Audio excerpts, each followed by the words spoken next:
Hey, GFX Jonesy, this part is for you. Trying to show you the basics of making an intro. So first of all, we need our logo. This can be designed in Photoshop or wherever you like. You don't even have to have a logo before you go into Cinema 4D, but it is helpful. So I just googled random logo, came up with this one that was quite sweet. So yeah, we'll move this. So I saved it, and I'm just gonna put this into Photoshop right now. And here we go, here's our logo.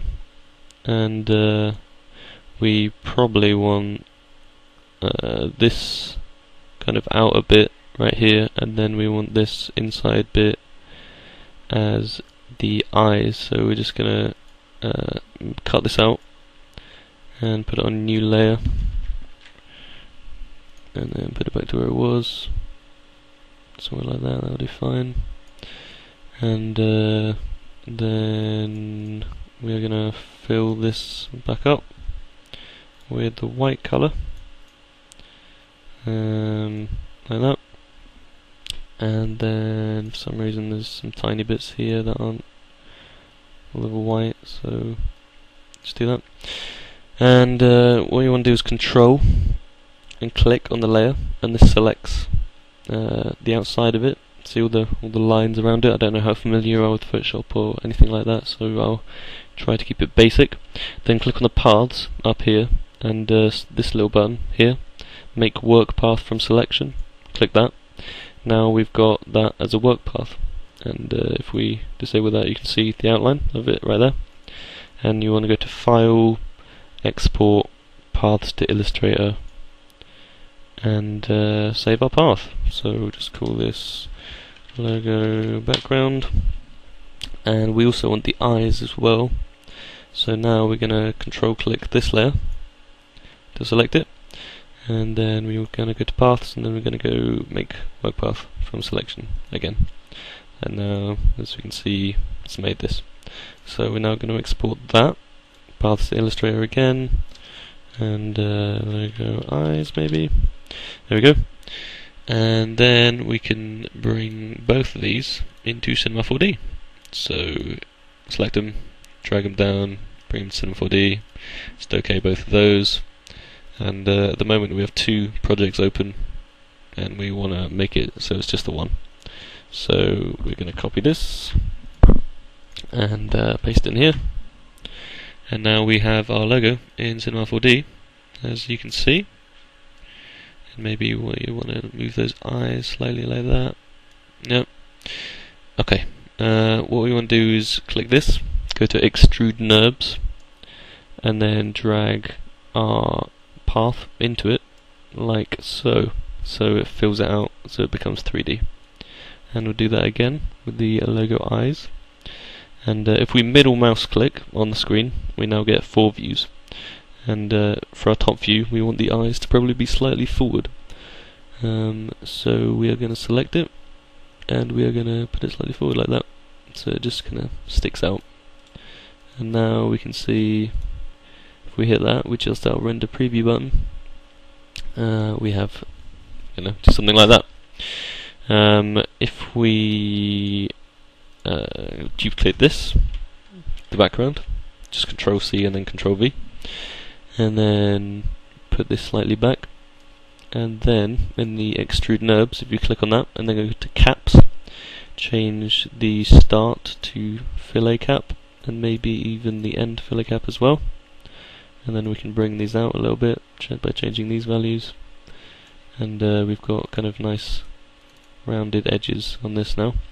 So we need some materials to put on it as well.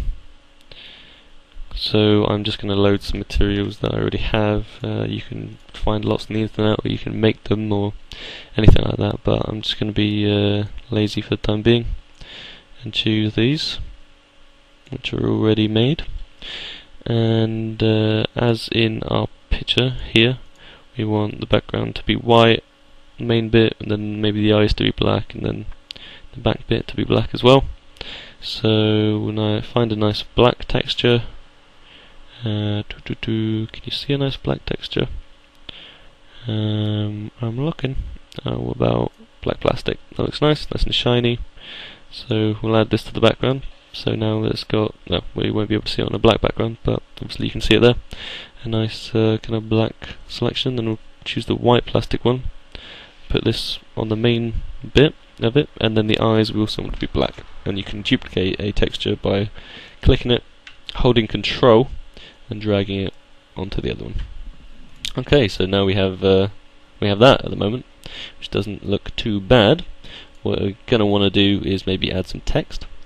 So we click on this, the spline thing, and then select text, and then we position it however we want. I don't know, let's just steal your name and use that as the text, since it's your tutorial. And so here you edit the text property, just paste that in there. And now that's our text. Probably want to change the font of it, because default is pretty crap. So just select that. Doesn't look that bad. And here's the scale tool. So you scale it down by clicking and dragging and holding like that. And go back to the move tool. You want to move it here. We can middle mouse click and then see where it is in 3D space. This is our little front view. This is our right view, which should be directly underneath, which is at the moment, which is good.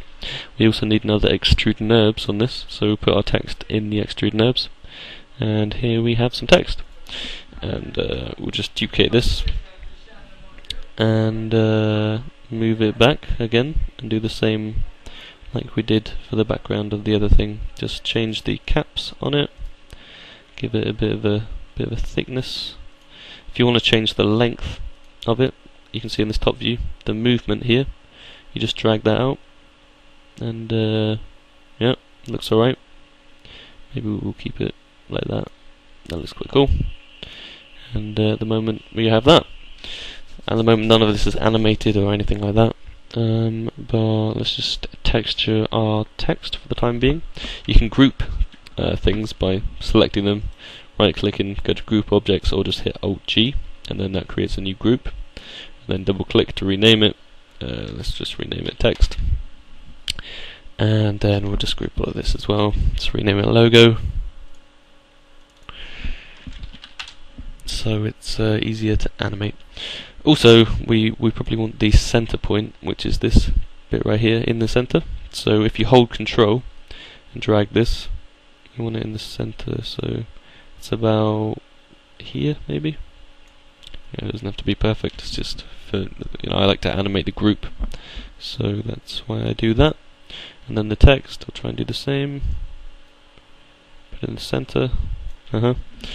Okay, we still need to texture the text. So I don't know what we want on this, but we could try some things. See how that is. It doesn't look that bad. And the reason it's coming up with the errors at the moment is because the map that I've chosen doesn't properly have the textures in place. But you can just ignore that, and it'll be fine.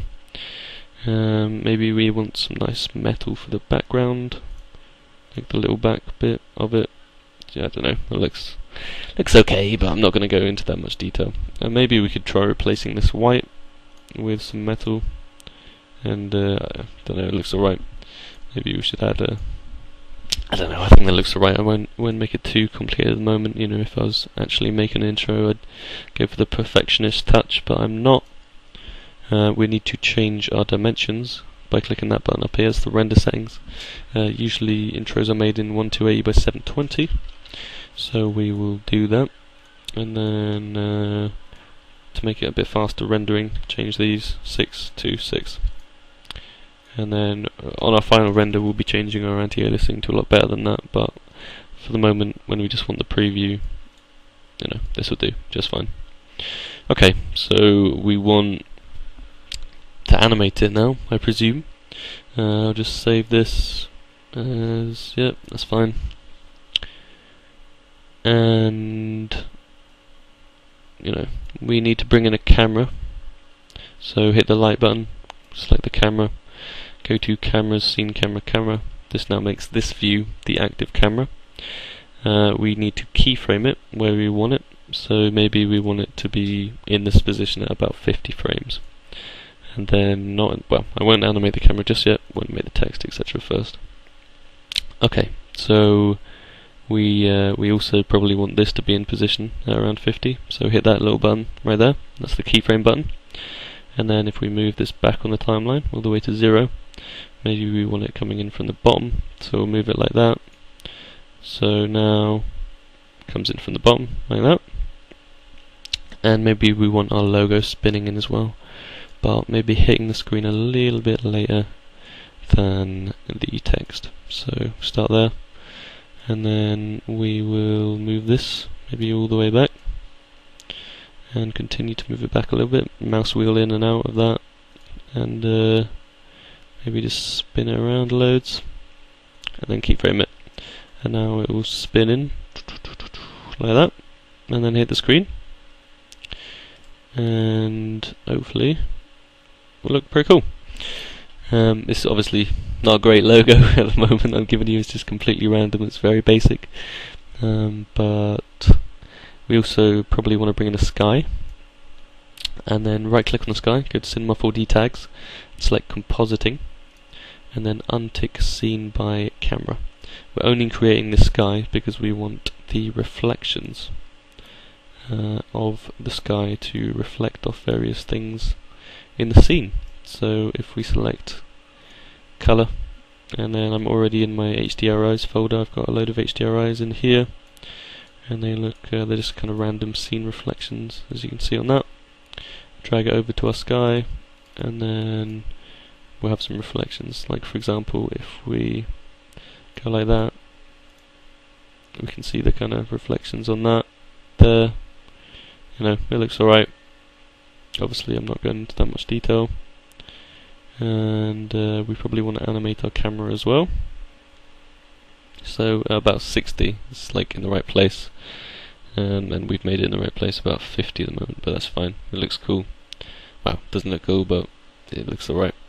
And maybe we want our camera maybe starting out a little bit more like that, and maybe we want it spun round a little bit like that, and so we keyframe that, and then boom, like that. Then we can just have it like fade out or something, and like that, and then just kind of gradually go out of it, keyframe it again. So this is what our intro looks like at the moment. We've got cameras, we've got animation, we've got logo, we've got text, and that's all most intros are. Most of the magic, I'd say, happens in After Effects as opposed to Cinema 4D. But for the moment, I know this doesn't look great, but you know, I'm just teaching you the basics of animating and stuff like that. So I don't know if you know already. Now you do. Okay, maybe we want to set up some lights in our scene as well. I have not covered lighting yet. If you hit Shift and F8, it might take a while, there we go. It brings up this content browser, and in your Cinema 4D you get light setups, and some of these are pretty good. You can also get other packs like Grayscale Gorillas, Light Kit Pro, and you know, textures and all kinds of magic things in here. So if we bring in an array light, here's an array light. It's just like a circle of lights, and you know, maybe we put that underneath, and you know, it looks better. Now we've got shadows, and in my opinion, it looks a lot better. So you know, something like that looks alright. You know, lighting is pretty key in your scene. So say we're done now in Cinema 4D. We now want to render it. So we select the save path, and what should we call it? Let's call it GFX Jonesy. And format TIFF PSD layer. Yep, that's correct. What we need to check is alpha channel, and that means when we render it out, it doesn't have a background. So Adobe After Effects will recognize it having no background. And then we want the anti-aliasing on best, and 1 times 1, 4 times 4, that's absolutely fine. And then once we're all happy with that, we'll save this in a bit as well. We just hit our render button up here, the middle one, and yeah, that's fine. And then there it goes, starts rendering.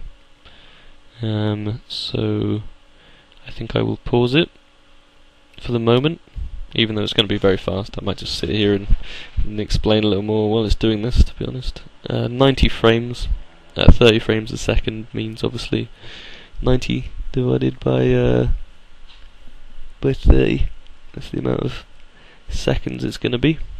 So in total this animation is going to be 3 seconds long. It's quite short obviously, but yeah, it doesn't need to be long because I'm only showing you the basics. Each of these frames is what we've rendered so far. It's going to be a total of 90. I don't really know what else to say. It's just rendering, it's kind of simple stuff. You can play it back by hitting this little play key, but we've only got that many frames so far, so that's all it renders. I think I will pause this and I'll come back to you in a couple of minutes when this is rendered, and then we will move on to After Effects.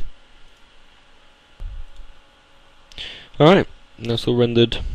We got all our frames here, a little animation, and transparent background, it's all good. So once that's rendered, we can close that, and then we also want to save the compositing project file for After Effects. And then tick all of these, then we'll save it, and there we go. Like that. Now we don't need Cinema 4D anymore.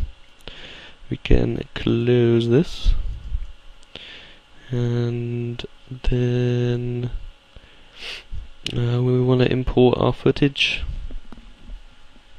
So I saved it under here somewhere, so 4D shizzle, and then GFX Jonesy. Oh, it's not gonna want to let me do that. There we go. Make sure this TIFF sequence thing is ticked down here at the bottom, and import as footage. Then open it. Yeah, straight unmatted, that's fine. Press OK. And then we bring it onto a timeline, and then here it is. Boom. Okay, and we also want to bring in our compositing file from Cinema 4D. So we drag this into After Effects as well, and this contains information about, our camera, can contain our lights. You can do a lot of magic things with this, but for the moment I'll just be covering the camera. So now that the camera's in, right there, you just double click this one, and you got yourself the camera. And we've also got the file on here as well. We didn't really need to import it that way, we could just drag that file across. Would have been simpler, but I thought I'd teach you more. Okay, now maybe we want some particles flowing around. So we will import a new solid layer, and yep, all those settings are fine. We'll drag it behind this, and then we'll go to Effect, Trap Code. I use Trap Code Particular, and then put some trap code on this, and then I have a bunch of presets here, you can obviously see, and this is one of them. It's like a lot of blue kind of particles floating about, and we want to bring the position of it up quite a bit. Oh, that's moving it on the wrong axis. I want to move it on this one. And we just change these values like so, and we don't really want it all kind of bluish. We probably want it kind of whitish, and that's under, I don't know, we'll find it here somewhere.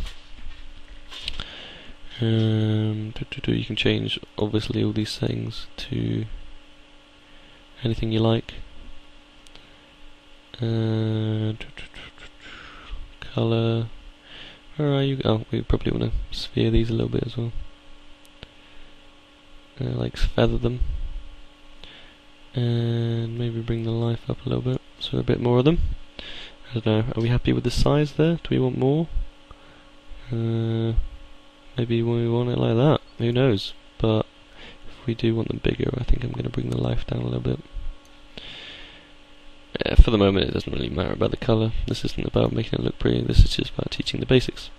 And these particles will move with our camera, because we've got our data in, see, like that, they're all moving with the camera. So if we play this in real time, it's going to look like this. And all the particles will be moving with the camera. And that doesn't look too bad at the moment, to be honest. Any other layers you want brought on, you just kind of bring them underneath. I'm not sure what else you'd like to learn, but I guess I could put another optical flares layer on maybe. So we'll go to a new solid again, and we will drag it underneath, and then we'll go to Effect, Video Copilot, Optical Flares, and it's just loading the optical flares right now. These are obviously plugins. We want the rendering mode to be on black. That'll be absolutely fine for the moment. You can make this 3D, because now it will move with the camera if you make it 3D. See, it's all the way down there, it's moving with the camera, etc. But if you're doing that, it'd be nice to import a light, and then you could click, press P, and then see the position of your light in 3D space, and then you could just put the flare, which is right here, and change these positions X, Y, and Z to the position of the light, and then you'd have it in exactly the right position. But for the moment, we don't really want to do that. Go to options, maybe select some presets. I suggest you get Pro Presets 2 or Pro Presets. For some reason these take a little bit of time to load on my computer, but they should be previewing these little black boxes. Come on, there we go. So we select whatever we want, maybe that one, that's cool. And change the scale, change the brightness. You probably know all of this, hopefully. And we don't have to have it 3D, we can have it 2D, but if we have it 2D it will not move with our camera. But that's alright, we could just maybe have it going over this. We need to change the mode to transparent, there we go. And then we could keyframe this flare going over the text. So we want the brightness keyframed, and then we'll go back a few frames and set the brightness to 0, so it turns the flare off. And then we probably want it to end about here. So go here, and we keyframe the position, and then move along a little bit, and then move it to the end of this, and this will keyframe the position as well, and maybe turn the brightness down to about that, and then here we want it off completely, so change that to 0, and now we'll have a little lens flare moving along our text like that, and we've got our particles, and we've got our logo, and everything else you want. You might want to add an adjustment layer maybe, and then put some effects on that. The adjustment layer is kind of good for a lot of things. Maybe we want some camera shake on it, so bring in this plugin. Oh no, that's not the plugin I wanted. Give me a sec. It is FI Distort, but it's S Shake. There we go. And then if we preview this, it's all shaking about like that. And you can keyframe obviously the shake as well, like I did with all the other things. Bam, like that. So obviously far too much shake at the moment, but we can add some other effects to our adjustment layer. Maybe we want a little more contrast on it, and just bring the contrast value up lots, like that. It's a lot darker and everything like that, but you can just obviously play about with it however you want it. and there's all types of kind of plugins, etc. you should be using.